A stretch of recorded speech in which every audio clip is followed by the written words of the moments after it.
नमस्कार, लोकसंदेश न्यूज मध्ये आपलं स्वागत। मी अश्विनी। चला तर पाहूया आजच्या विशेष बातम्या। मुख्यमंत्री देवेंद्र फडणवीस यांचं मोठं विधान। आज खजिन्याची शोधयात्रा या पुस्तकाच्या प्रकाशन कार्यक्रमात उपस्थित असताना मुख्यमंत्री देवेंद्र फडणवीस यांनी पत्रकारांशी बोलताना हगवणे प्रकरणातील आरोपी निलेश चव्हाण याला नेपाळच्या सीमेवर पळून जाताना पोलिसांनी अटक केली असल्याचं स्पष्ट केलंय।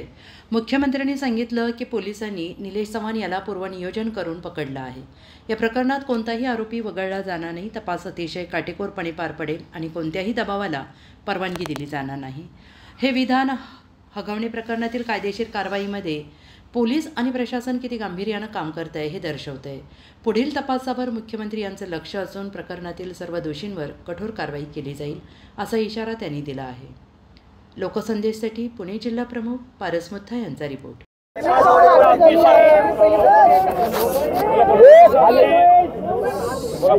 चांगली कारवाई केलेली आहे। नेपाळमध्ये पळून जाण्याचा प्रयत्न होता, बॉर्डरवर त्याला पकडलेला आहे।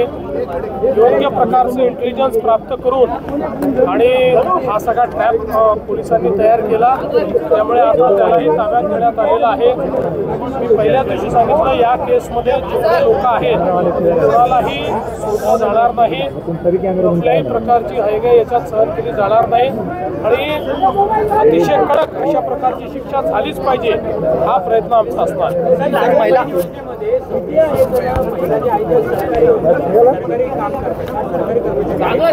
की लाडकी बहिणीच्या निकषात बसलेल्या काही लोकांनी अर्ज करून त्या काळामध्ये याचा लाभ घेतलेला आहे। माहिती असल्यामुळेच आम्ही सातत्याने या संदर्भात काही चौकशी करतो आहोत। त्यातनं जे जे लोक अशा प्रकारे आम्हाला सापडतात त्यांना आम्ही कमी करतो।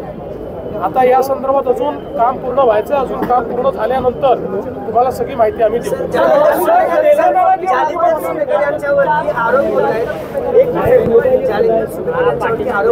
शस्त्र परवाने दिले गेले हरपणे कुटुंबियांना, आहे तो झाला।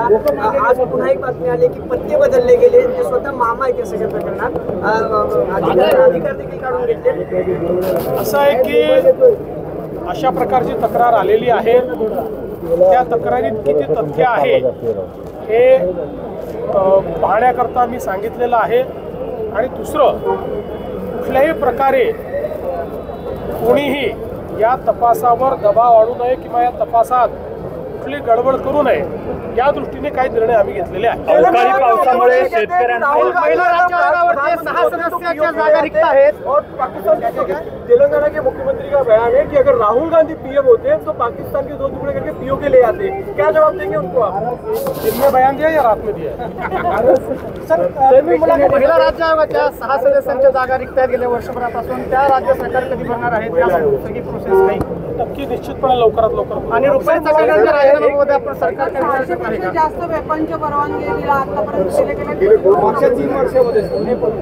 असं आहे की ज्या काही या ठिकाणी वेपनच्या परवानग्या झालेल्या आहेत, निश्चितपणे त्याचा आढावा घेण्यात येईल आणि कुठलंही चुकीचं जी परवानगी दिली असेल तर ती रद्द केली जाईल। अशाच विशेष घडामोडींसाठी आमच्या YouTube चॅनलला सबस्क्राईब करा, फेसबुकला लाईक करा आणि इन्स्टाला फॉलो करा।